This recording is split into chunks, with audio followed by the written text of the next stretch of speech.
High বন্ধুরা, আমার প্রিয় ছাত্রছাত্রীগণ, কম্পিটিটিভ পরীক্ষায় অ্যাসপিরেন্টগণ, আজ তোমাদের নতুন একটু অঙ্ক নিয়ে চলে এসেছি। জটিল সুদ কষা টাইপ নম্বর 6। দেখো, বার্ষিক কত চক্রবৃদ্ধি সুদের হারে কোনো আসল 2 বছরের সুদে আসলে 4 গুণ হবে। আচ্ছা, এখানে সুদে আসলে 4 গুণ, তার মানে এখানে প্রিন্সিপাল যদি এবং অ্যামাউন্ট, অর্থাৎ প্রিন্সিপাল কত আছে এখানে 4 গুণ হবে বলে, তাহলে প্রিন্সিপাল যদি 1 ধরে, তাহলে অ্যামাউন্ট মানে সুদ আসল থাকছে, তাহলে 1:4 লিখতে পারি। এবার কি বলেছে, 2 বছর। আচ্ছা, যেহেতু আমাকে 2 বছর বলেছে বা 3 বছর এগুলো বলে, 2 বছর বললে বর্গমূল এবং 3 বছর বললে আমরা ঘনমূল করবো। দেখো এবার তাহলে এই 1:4 এর বর্গমূল করছি, দেখো কত হচ্ছে, তাহলে 1:4, তাহলে 1 এর বর্গমূল মানে যেন 1 2। এবার চক্রবৃদ্ধি সুদ বলেছে, তা চক্রবৃদ্ধি সুদ কী হবে, তাহলে চক্রবৃদ্ধি সুদ,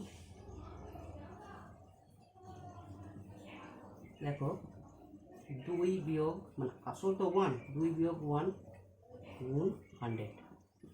যেহেতু এটা 1 প্রিন্সিপাল হচ্ছে আর 2টা হচ্ছে সুদ আসল নিয়ে, তাহলে হচ্ছে 2 বিয়োগ 1 মানে 1 গুণ 100% সমান হচ্ছে 100।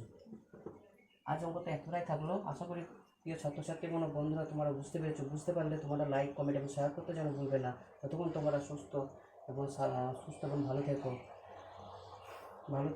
Have a nice day.